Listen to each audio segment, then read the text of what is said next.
আহমদ বিন হাম্বল রহমাতুল্লাহি আলাইহি নিজের খাদেমকে বলতেছেন, জেলখানার ভেতরে একটা সুখবর লয়ে আসলা। কেউ যদি কোনো সুখবর নিয়ে আসে তাকে কিছু হাদিয়া দেওয়া নবীর সুন্নাত। কিন্তু জেলখানায়, জালিমের জিন্দানখানায় সুখবর নিয়ে এসেছো, তোমাকে দেওয়ার মতো কোনো কিছু আমার কাছে এখন নাই। তারপরেও নবীর এই সুন্নতটার আমল আমি আমার জিন্দেগির থেকে বিয়োগ হতে দেব না। আমার গায়ের পরনের যে জুব্বাটা আছে এটা খুলে তোমাকে আমি হাদিয়া দিয়ে দিতেছি।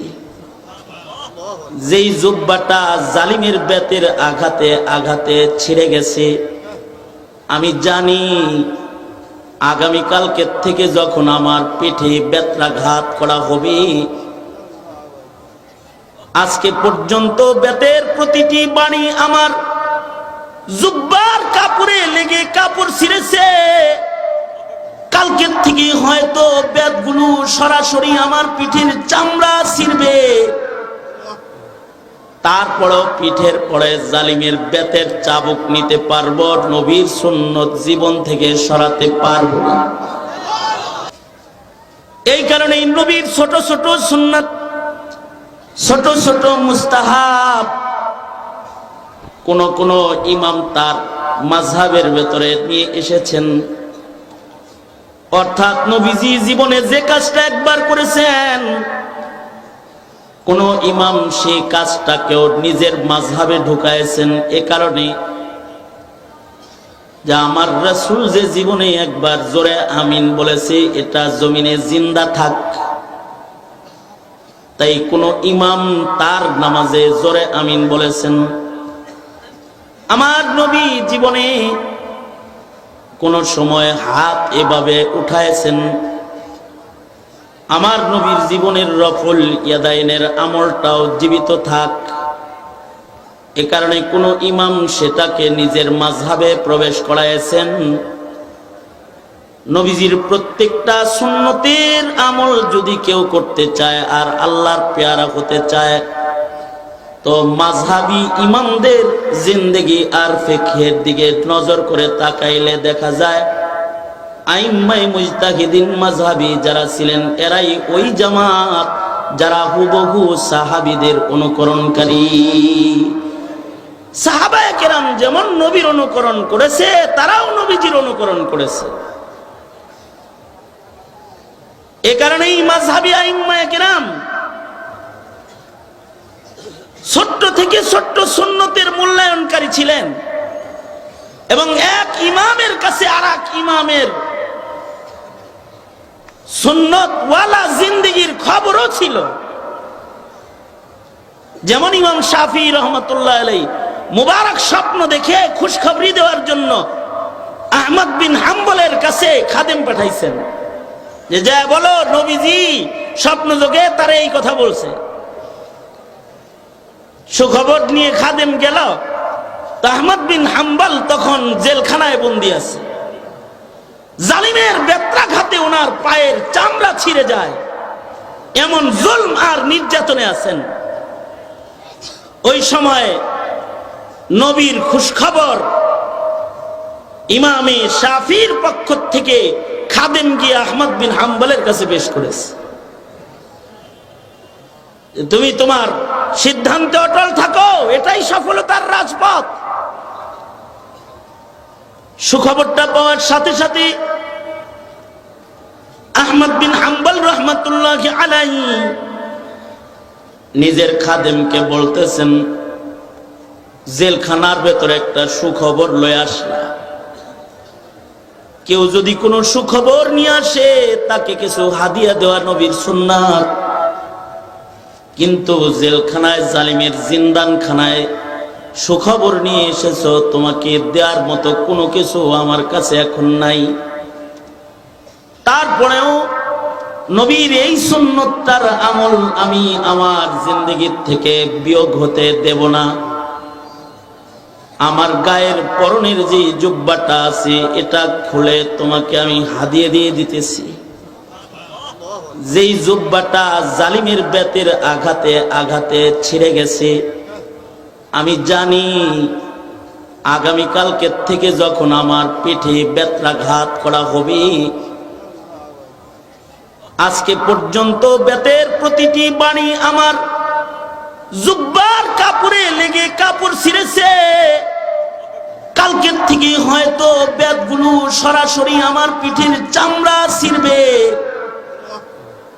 তারপরও পিঠের পরে জালিমের বেতের চাবুক নিতে পারবো, নবীর সুন্নত জীবন থেকে সরাতে পারবো না। তাই আমার এই জুব্বাটা তোমায় হাদিয়া দিলাম। খাদেম জুব্বাটা হাদিয়া গ্রহণ করে ইমাম শাফির কাছে চলে গেছে।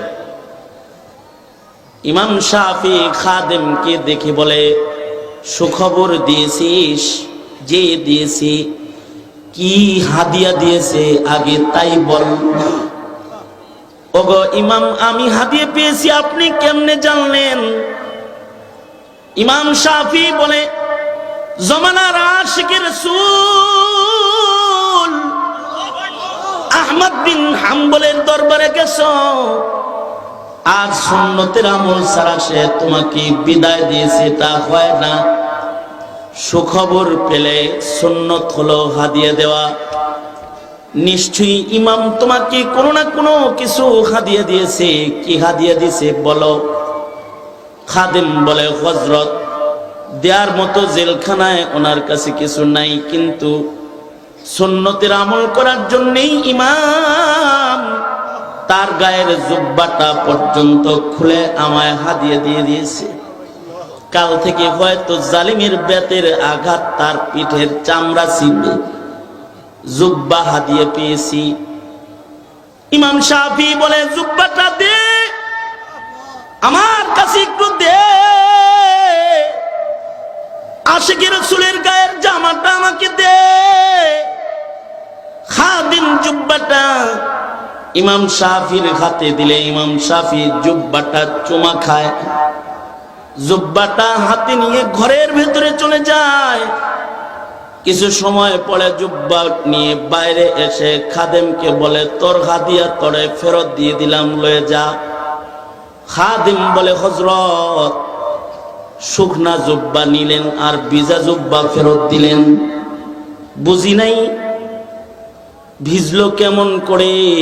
ইমাম শাফি বলে, সহিহ একজন আশিকে রাসূলের জুব্বাটা পানিতে ভিজায়া এক বোতল পানি ঘরের ভেতরে রেখে দিলাম। নিজের আহালদেরকে বলে যাব, মরে গেলে জিন্দেগীর শেষ গোসলটা যখন দিবে তখন যেন মুত্তাবে সুন্নাহ ইমাম আহমদের গায়ের জুব্বা ভেজা পানির দ্বারায় যেন আমার জীবনের শেষ গোসলটা দিয়ে দেয়। আমার মন বলে, আহমদের জুব্বা ভেজা পানির শেষ গোসল নিয়া কবরে গেলে হয়তো কবরে কোনো কষ্ট হবে না। আহলুস সুন্নাতি ওয়াল জামাআহ, সাহাবায়ে কেরামের পরে আইম্মায়ে মুজতাহিদিন, মাযহাবী ইমামগণ সর্বোচ্চ নবীর অনুকরণকারী। আইম্মায়ে মুজতাহিদিনদের ভেতরে ওই ইমামের শরফ আর মর্যাদা উঁচু যিনি সরাসরি সাহাবী দেখেছেন, যেমন ইমামে আজম আবু হানিফা রাহমাতুল্লাহি আলাইহি, যিনি সাহাবীর সাক্ষাৎ লাভ করেছেন, সাহাবীদের সাথে মুলাকাত হয়েছে, হুবহু সাহাবী রং দেখে দেখে নিজের মাযহাব সাজাইবার মতো সুযোগ ইমামে আজমের হয়েছে। এ কারণে হানাফি মাযহাবের মাসাইলগুলো সুন্নতের বেশি কাছাকাছি, নবীজির সুন্নতের বেশি কাছাকাছি। কারণ তিনি তো হযরত আনাসকে দেখেছেন, রাআ আনাসান। হযরত ইমামে আজম আবু হানিফা হযরত আনাস ইবনে মালিকের জিয়ারত করেছেন। আনাস ইবনে মালিক তো সাধারণ সাহাবী না, নবীজির 10 বছরের খাদেম সাহাবী। হযরত আনাস যখন 7 বছর বয়স হয়েছে, আনাসের মা ইতিহাসের পাতার, হাদিসের পাতার স্বর্ণাক্ষরে লেখা সেই আশিকা মহিলা রাসূলের খাঁটি আশেক উম্মে সুলাইমের সন্তান। তো